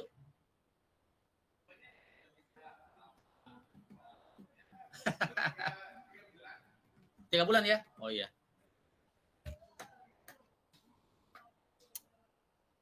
Jadi lupa nih, barusan ada teman masuk. Ini kalau ngajar di kampus gangguan gini, tapi kalau di rumah gangguannya ya anak-anak. Sampai mana tadi? Sampai ini ya, energi output sama dengan terpakai ditambah energi losses ya. Berarti karena ini harus ruas kiri dan ruas kanan harus sama ya. Maka ketika ini tinggi, ini rendah itu kan ya, kan gitu ya. Ketika losses naik, maka terpakainya akan rendah itu kan ya. Nah, kalau lossesnya 100%, berarti ini terpakainya 0% atau 0 kan ya. Maka kalau terpakainya 0, maka ini pun akan 0 juga ya. Sehingga semakin tinggi entropi akan semakin tinggi losses, akan semakin tinggi semakin tinggi entropi, semakin tinggi losses, semakin rendah efisiensi. Gitu ya. Atau semakin tinggi ketidakacakan sistem termodinamika, semakin tinggi losses akan menyebabkan semakin rendah efisiensi. Itu konsepnya ya. Nah, sekarang gimana penjelasannya supaya masuk akal bahwa entropi akan mengurangi efisiensi ya.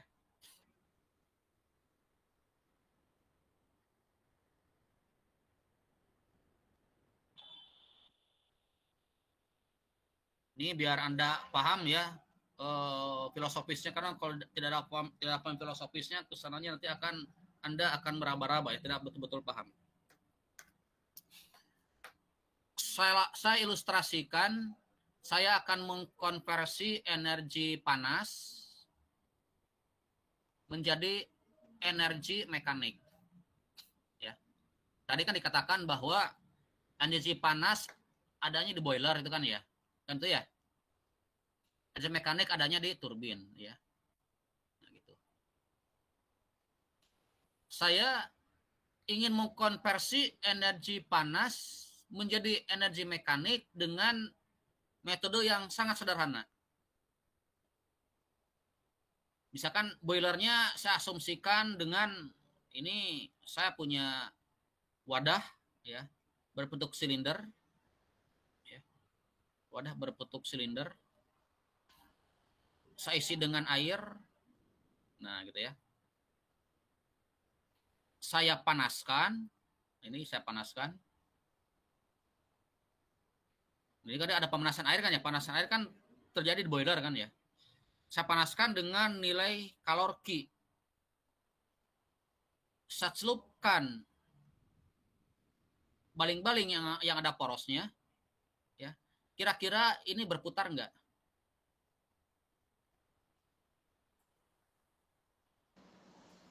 Berputar, Pak. Kenapa berputar? Kan dia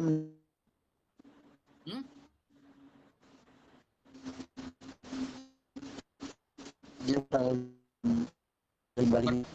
Berputar tidak?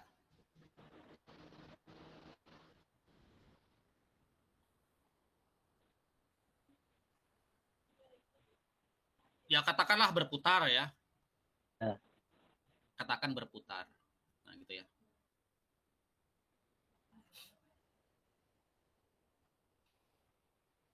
Saya rubah konstruksinya menjadi begini.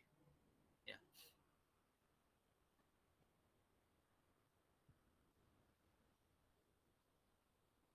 Anggaplah gambarnya bagus ya. Ini kok. Bentar. Ini gak laptop sensitif atau pena yang sensitif. Bisa kasih lubang ya.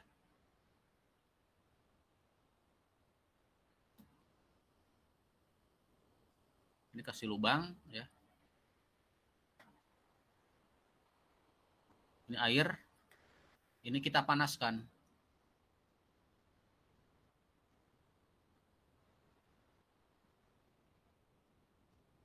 Ini berputar tidak? Berputar, Pak, karena uapnya nanti. Nah, lebih kenceng mana putaran 1 dengan putaran yang 2? 2. Lebih kenceng 2. Jadi N1 lebih kecil dari N2, gitu kan ya? Ya, betul nggak? Iya, Pak. Nah, pertanyaannya kenapa N2 lebih kenceng daripada N1 putarannya?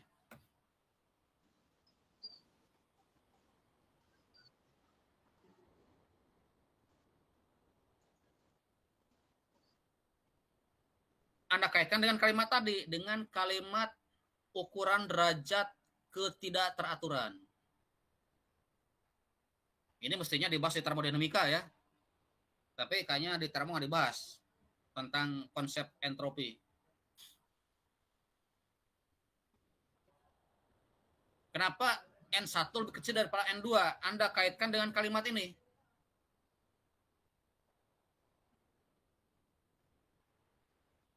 Semakin tinggi ukuran derajat ketidakteraturan, semakin tinggi entropi, maka energi akan semakin kecil. Atau dalam gambar tadi, putaran akan semakin kecil. Gimana kaitannya? Ya, kalau saya coba jawab ya, Pak. Ya, kalau di tempat 2 tuh itu kan ada lubangnya tuh, Pak. Jadi lebih teratur si energi yang keluar tuh akan lebih teratur, akan lebih menggerakkan si baling-baling. Sedangkan di yang 1 itu kan energi yang keluar pun keluar aja gitu, tanpa mengenai si pusatnya atau tujuan dari si baling-balingnya. Kalau kedua kan terarah ke tempat 2, seperti itu, Pak. Betul. Jadi ini searah kan ya? Berarti di sini derajat ketidakteraturannya rendah itu kan ya? Karena dia searah alirannya, itu kan ya? Iya, betul, Pak. Ini searah. Ini kan gerakannya kan acak itu kan ya? Karena airnya acak itu kan, berarti derajat ketidakteraturannya tinggi ya. Maka losisnya tinggi, entropinya tinggi. Tapi kalau ini kan di sini derajat ketidakteraturannya lebih rendah itu kan ya? Iya, Pak. Dia lebih teratur. Maka entropinya lebih kecil entropinya. Dan energinya akan lebih tinggi. Nah, itu penjelasan tentang konsep entropi ya. Jadi kenapa semakin acak gerakannya itu semakin jadi gini. Nah, kalau ada menemukan kebijakan yang tidak setuju, baik itu dari gedung Ki atau dari jurusan, atau dari prodi, atau dari dosen, Anda jangan demo, itu kan ya. Kalau demo kan geraknya acak, itu kan ya. Entropinya tinggi, lebih baik Anda dialog. Kalau dialog kan arahnya jelas, itu kan ya. Jadi dialog itu entropinya lebih rendah, sehingga lebih efektif daripada demo, itu kan ya. Apalagi demo sampai lempar-lemparan ya. Itu gerak acaknya tinggi sekali, sehingga entropinya akan tinggi sekali, sehingga manfaatnya akan sedikit. Jadi ketika Anda sudah belajar tentang entropi, ya, maka kalau ada apa-apa jangan langsung demo, lebih baik dialog dulu, itu kan ya. Karena demo itu entropinya tinggi. Silakan kalau pertanyaan sampai sini. Kita kuliah pelan-pelan ya, tapi mendalam ya. Ada waktu 8 menit. Silakan untuk diskusi kalau ada yang mau ditanyakan. Sebelum diakhiri, karena saya jam 2 ada rapat ya. Sehingga kuliah kita dengan apa namanya? Dengan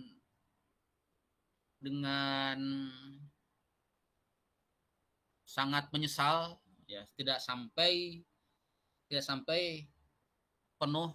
Berapa jam kuliah? 6 jam kita ya. Tidak sampai 6 jam ya.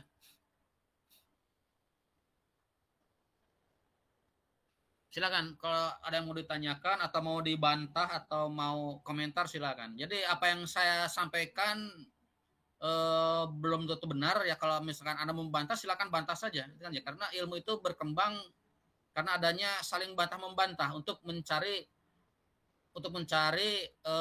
pemahaman yang lebih logis gitu ya. Kalau Anda punya referensi dari buku lain silakan Anda sampaikan, kita diskusi ya.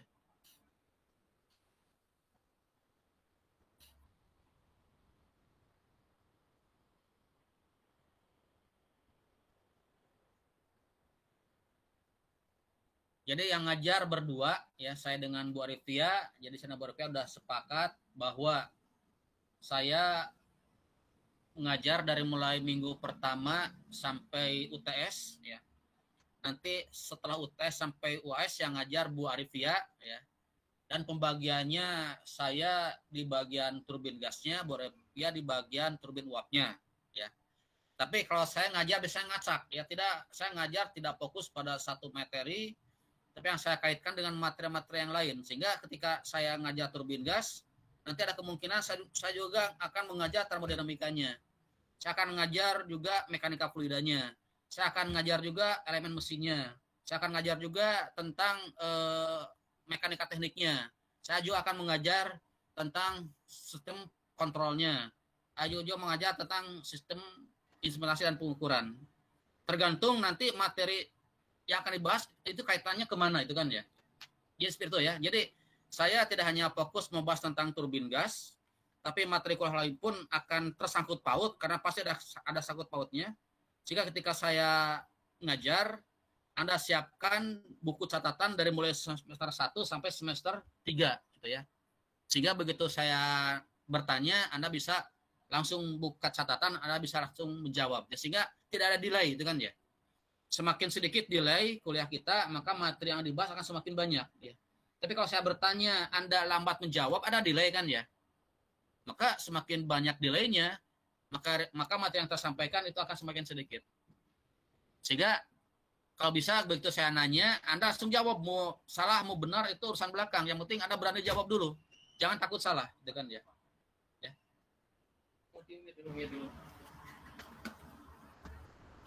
Oh iya Pak, mohon maaf Pak, mau nanya Pak. Nah, sebentar ya. Oke, baik Pak.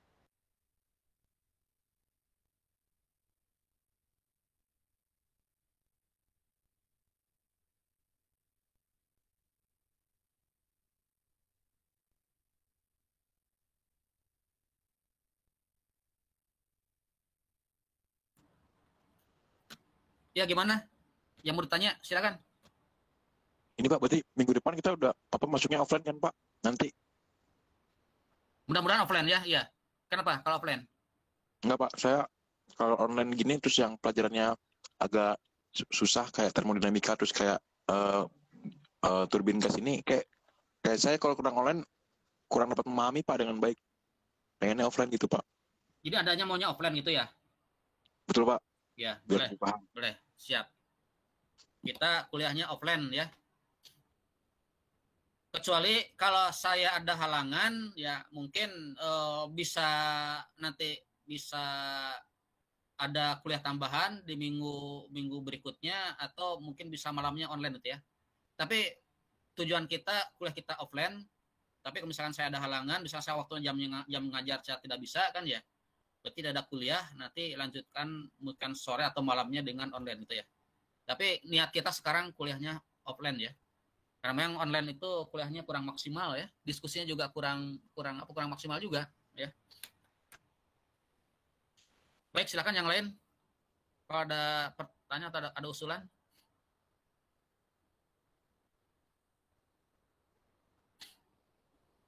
Barusan yang usul siapa barusan? Biar saya tahu namanya.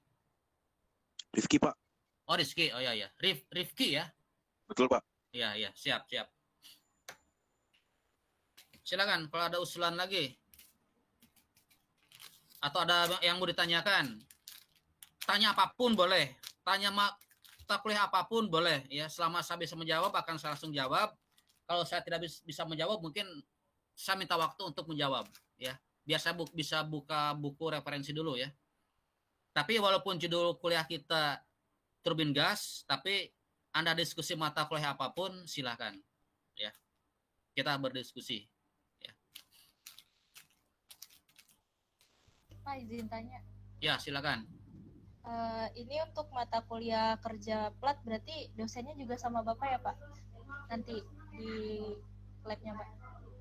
Kerja plat itu bukan saya, jadinya dirubah menjadi Pak Samsul ya.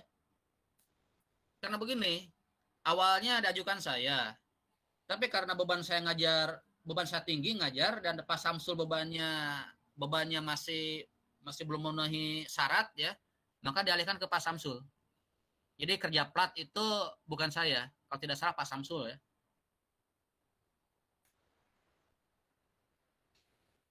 Ya Pak, baik. Ya. Makasih, Pak. Yuk, sama-sama. Silakan. Ada waktu 1 menit ya.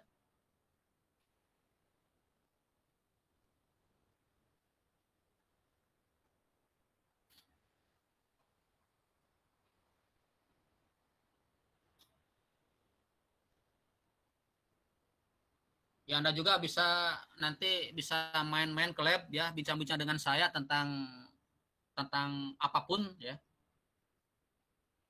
Yang menyangkut mata kuliah ya. Kalau urusan pribadi kan mungkin tidak bisa ya. Tapi kalau urusan pribadi pun yang menyangkut dengan perkuliahan ya silakan Anda dengan saya bincang-bincang di kampus ya. Jadi Anda jangan segan-segan untuk masuk ruangan saya untuk diskusi, untuk ngobrol-ngobrol ya. Jangan segan-segan ya. Karena kita satu keluarga ya, satu PNJ, satu teknik mesin, dan satu power plant ya. Satu laboratorium gitu ya, gitu. Baik, karena waktu sudah jam 13.30 ya. Mungkin kuliah kita dicukupkan sampai di sini dulu Pak. ya. Ya. Tanya sekali lagi, Pak. Ya, silakan. Untuk Jidan. bengkel itu sendiri wajib pakai safety shoes ya, Pak? Wajib. Yang namanya bengkel wajib pakai safety shoes ya. Anda naik motor jarak 100 meter pun wajib pakai helm ya. Jangan mentang-mentang deket beli rokok sama 10 meter atau 100 meter. Begitu Anda berangkat jatuh kan siapa tahu kan ya. Karena yang mana kecelakaan kan kita tidak tahu. Jadi ketika bengkel Anda wajib menggunakan safety shoes ya. Karena apa? Karena di bengkel itu banyak benda-benda keras yang kemungkinan nanti akan menumbuk kaki Anda ya. Kalau sepatu biasa bisa aja nanti kaki kena luka ya. Memang Anda nggak punya safety shoes? Belum, Pak. Belum. Ya pinjam teman lah itu kan ya. Gantian ya dengan teman. Atau kalau Anda punya uang lebih baik beli ya. Baik, Pak. Ya. Ada lagi? Cukup ya, saya mau siap-siap rapat ya. Ya Pak, cukup Pak. Kalau ada pertanyaan silakan di Japri ya, atau minggu depan silakan ditanyakan ya. Baik, sampai sini dulu ya. Mohon maaf apabila ada hal-hal yang kurang pas ya. Saya tutup dengan ucapan salam. Assalamualaikum warahmatullahi wabarakatuh.